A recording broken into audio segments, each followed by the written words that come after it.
ربنا تقبل منا انك انت السميع العليم آمين آمين آمين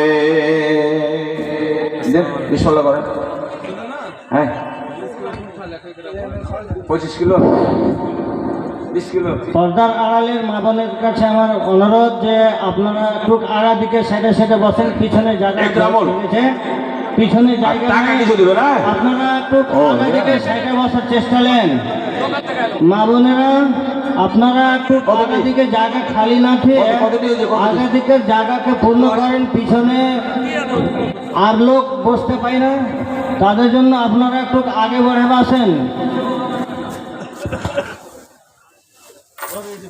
মাশাআল্লাহ আলহামদুলিল্লাহ। একজন ভাই আমার ওইটা ভাই লেখেন এই 20 কিলো ভুট্টা একরামুল হক বালুয়াগ্রাম থেকে 20 কিলো ভুট্টা দান করেছে। আল্লাহ তার দানকে সদর গ্রহণ করে। এটা কি গোলফোন? মাশাআল্লাহ। গোলফোন আমার খালা 1000 টাকা শাশুড়ি শ্বশুরের জন্য দান করেছে। আল্লাহ তার দানকে সদর গ্রহণ করো।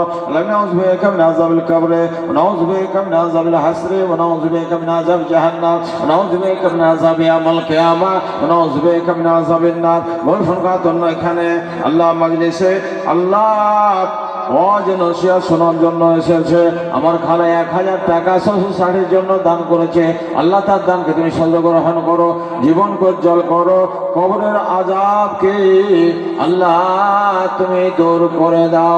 হে দয়াময় পাক পরওয়ার, আমরা গুনাহগার খাতাকার করে মোনাজাত কবুল করো। হে তুমি রব্বুল ইজ্জত, যে খেয়ালে যে নিয়তে দান করে গেল খালা দান আল্লাহ তাআলা করো হে কবুল।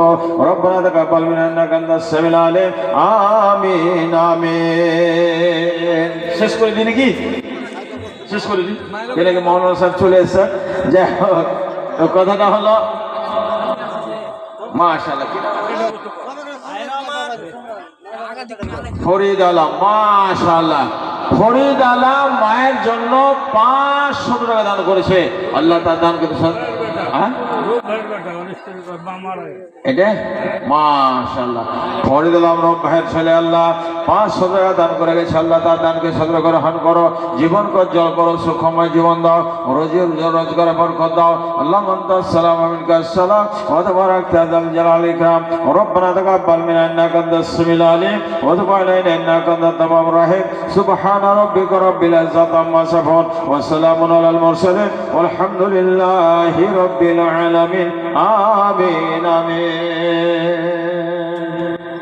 আর মোটামুটি নাই এরকম দাও। আচ্ছা, যাই হোক, কিছুক্ষণ ধরে আপনাদের সম্মুখে কিছু আলোচনা রাখলাম। আলোচনার মাধ্যমে ভুল ত্রুটি হলে ক্ষমা করবেন।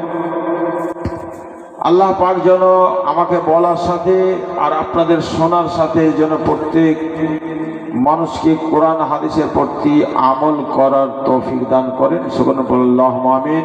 এখান থেকে আমি নিজের বক্তব্য ইতি করলাম। আসসালামু আলাইকুম ওয়া রাহমাতুল্লাহি ওয়া বারাকাতুহু।